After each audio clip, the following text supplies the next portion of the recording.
The body that you have right now, right this moment, has every right to be loved, accepted, respected as a body that you hope you'll have one day.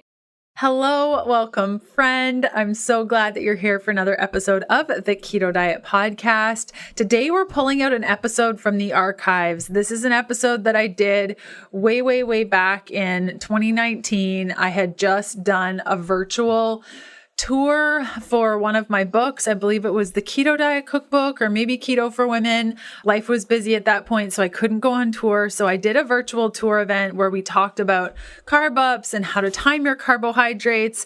I've been a huge advocate of using carbohydrates wisely on your ketogenic diet since before it was cool. I remember when I first came out with the carb up concept, a lot of people thought I was wacky.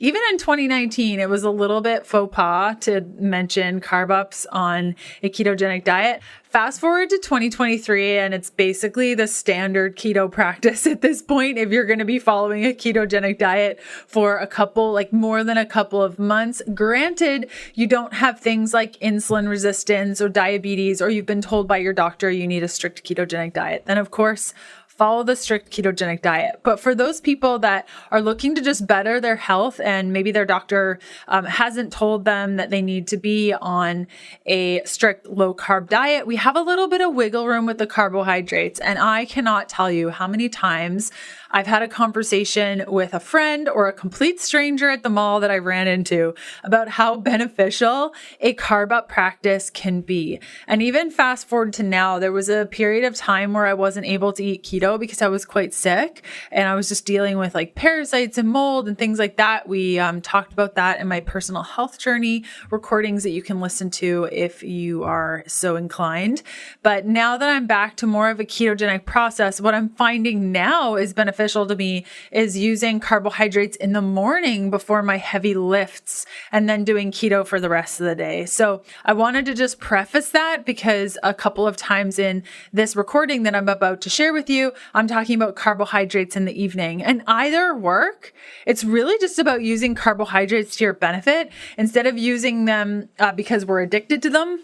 That's probably another person that may not do well on a carb up practice is those that have a disordered relationship to food or those that just need to be abstainers from carbohydrates. If you have that sort of tendency toward not knowing when to stop and not having the control over stopping with carbohydrates, you might not be in a place yet where you're able to do this. So you might just want to skip over this episode or use this episode, put it in your little toolbox for a little later when you're ready for it. So let's just cut over to today's episode. Again, this is a recording that I did back in 2019. Enjoy. Hey, my name is Leanne Vogel. I'm fascinated with helping women navigate how to eat, move, and care for their bodies using a low-carb diet. I'm a small-town holistic nutritionist turned 3-time international best-selling author turned functional medicine practitioner, offering telemedicine services around the globe to women looking to better their health and stop second-guessing themselves. I'm here to teach you how to wade through the wellness noise to get to the good stuff that'll help you achieve your goals. We're supporting your low-carb life beyond the if it fits your macros conversation.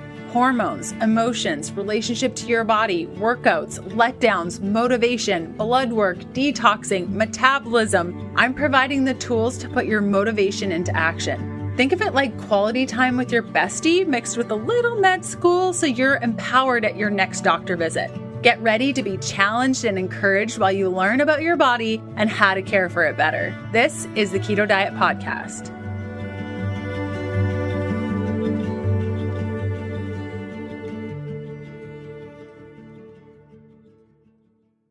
So I just finished this amazing book by Caroline Dooner, and I don't think she knows that I exist. I'm like actually terrified to reach out to her and be like, hey, I read your book. I really like it, because I feel like she'll just be like, okay, another one of those keto dieters feeling like they figured it all out because they understand body image, but not really because they still diet. And I love her approach. And I do see similarities between what she shares and what Jess Baker shares. She's been on the podcast before, and just like all my body image, body positivity. I call them pals, but most of them don't even know I exist. people that are really changing the way that I look at nutrition and diet. And, a couple of years ago, I really struggled with how to find a space between knowing that keto felt good in my body, but also not practicing it like super strict so that I didn't go crazy around food. And that's been a very delicate balance. And I think it's so individualized and such a personal experience that I can't even begin to tell you exactly what to do to balance the two.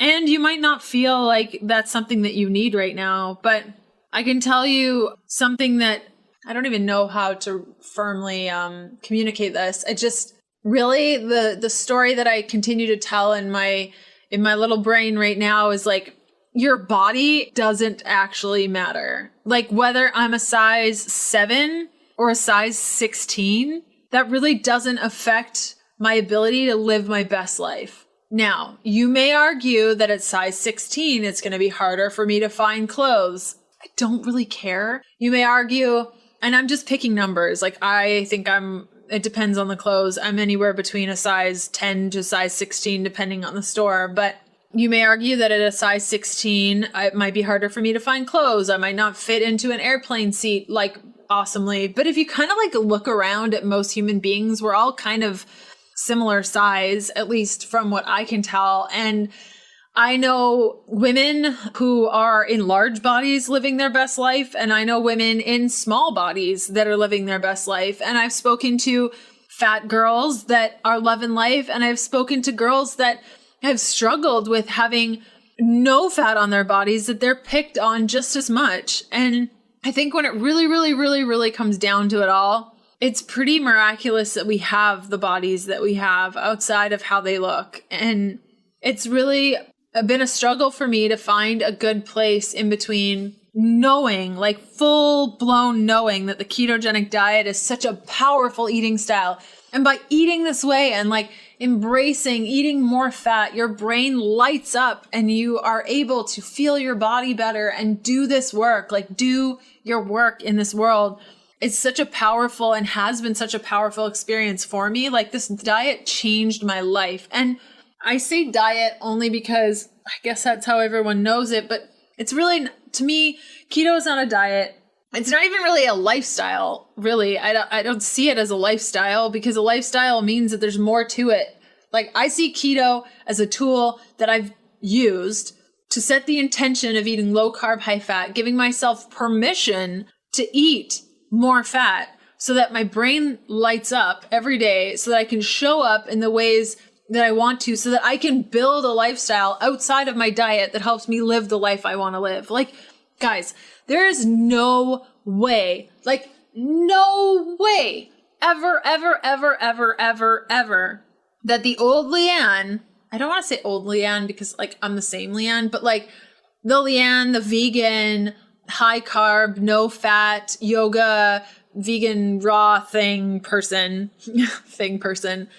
would have felt comfortable, I don't know, going on a road trip by herself through the mountains by herself, moving into an RV, selling her house, moving into a sailboat, traveling all over the world in her sailboat. Who is this person? Like, there's no way I ever would have had the guts to do something like that.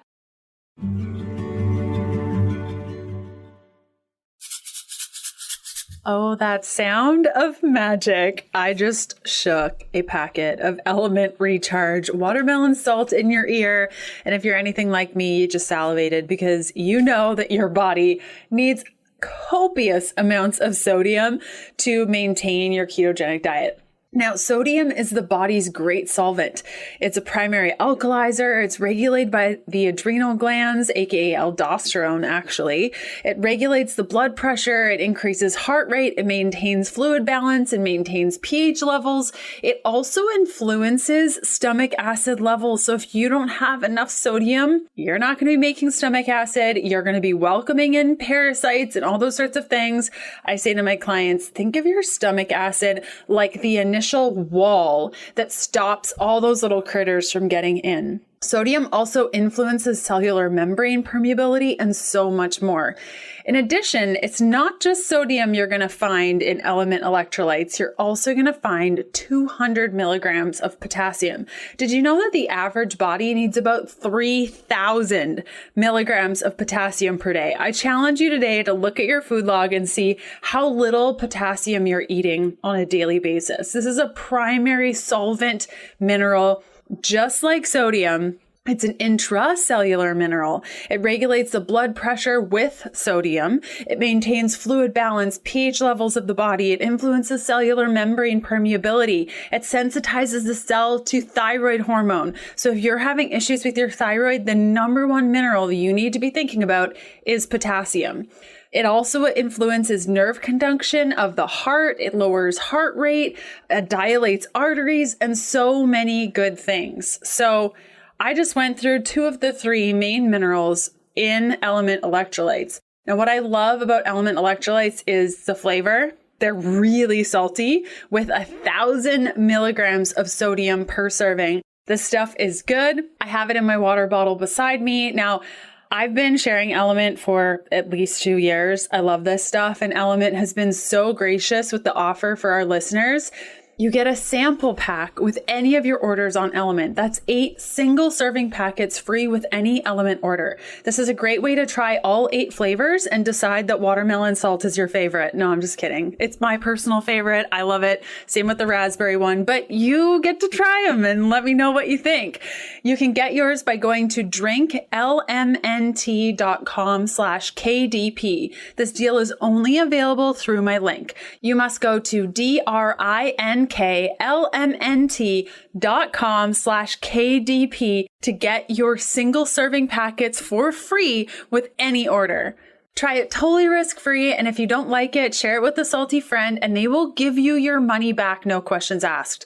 You really have nothing to lose and everything to gain, so you can shake your Element along with me. I always carry it around in my purse. I couldn't imagine my keto life without it.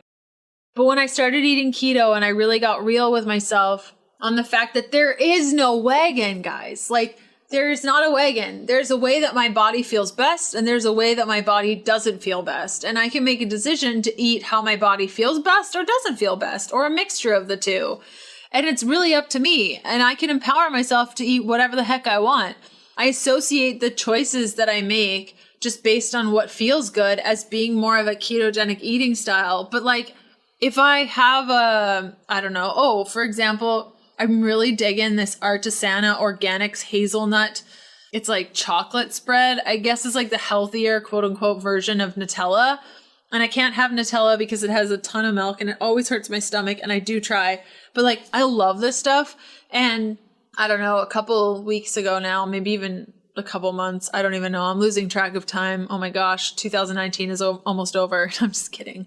We're just getting started. But I put it on a banana and I ate it at lunchtime, and this thing has sugar and there was a banana and I didn't even think about it. I didn't care. I just didn't care. I wanted a banana and I wanted the chocolate spread.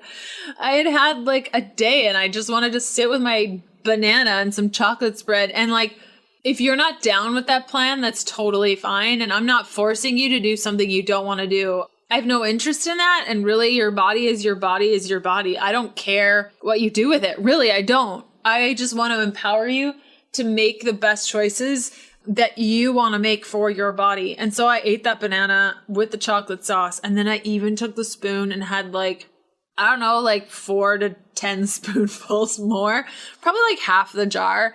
And I was like, how cool is this? I'm just sitting here on the couch eating a banana and some chocolate spread. And it took me a while to be like, oh man, I feel kind of guilty. I ate some chocolate. I shouldn't have had that. It's the afternoon. I'm probably not going to sleep well. And if I posted this on Instagram, people would judge me. But like, I don't know, man. I wasn't hungry for the rest of the day. So that was like probably around 1 o'clock that I had that banana with chocolate sauce. And then I went the whole day. I wasn't hungry at all. I went to sleep. I woke up the next day. I had a huge like keto breakfast with meats and fats and all the things. And life went on and I felt great. So great. So what I'm trying to convey to you is that you set your own limitations, and it's not your fault. It's really not your fault that this happened to you, that you feel like in order to show up in the world, you need to be in a smaller body or a different body. It's been brought to my attention, especially lately, that there are a lot of women that listen that are in smaller bodies that have been ridiculed and made fun of and picked on and just like felt like they didn't belong because they were in a very, very small body and their bones showed, and they would get picked on like they don't eat enough. And as somebody who's experienced an eating disorder with anorexia, I was always praised for a body like that, and people always said I looked so great, which definitely didn't help things and definitely fueled the fire with my own imbalances. But that's not to say that just because I didn't experience it doesn't mean that other people don't experience it. And I think at the end of the day, if we can just do us and look back, hopefully we all make it to 80, 90, 100 years old, and we're looking back on our life and it's like, our lives rather, and it's all these amazing experiences and connections and all the great things that we did and how we felt. Would you be kind of like pissed off at yourself if you looked back over your 80 years and it was like all highlighted with dieting? That sucks, dude. Like, that really sucks. And I don't want to look back because I don't know. I don't know if you believe in next life or whatever, but like the way I see it, we got one life. That's all. That's it. When it's done, it's over. And I really, really want to, whatever age I'm laying on my deathbed, hopefully I'm old and hopefully I've lived a big life and hopefully I have the mental capacity to look back and just be like, yeah, man, I'm proud of myself. Look at all these things that I did and experiences and how I pushed myself and learned, and what a blessing this life has been. I feel so fulfilled, and I loved hard, and I failed hard. I don't want to be like, yeah, that extra chocolate bar I had when I was 62, it went straight to my hips, and then I didn't go to that party because I just felt like garbage. Seriously? I'm not about that life. And maybe you're listening to this and you're like, this is terrifying. There's no way. How? I feel you, girl. I remember listening to an episode of a podcast probably in 2016, beginning of 2016, and 2015, I lied. 2015. And a couple of hosts were talking about how much they accepted their body, and I was like, ha ha ha, easy for you to say you have a six-pack. Easy for you to say you don't, you just like work out all day and don't have obligations to do anything. And it's very easy for us to look at other people and think that they have it all together. And like, how could they possibly figure out all this stuff to do with body acceptance? And it's so individualized. And I just want you to know that there's really no such thing as a wagon.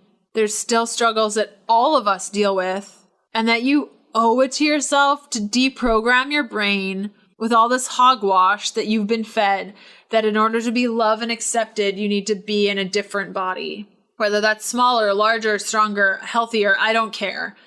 The body that you have right now, right this moment, has every right to be loved, accepted, respected as a body that you hope you'll have one day.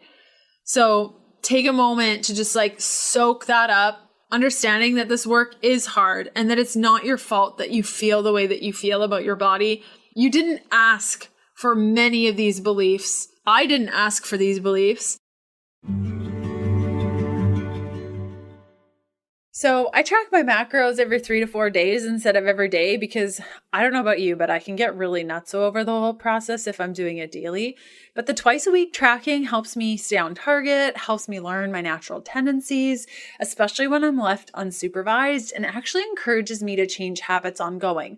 This process has helped me feel out what it's like when I don't eat enough fat in the day.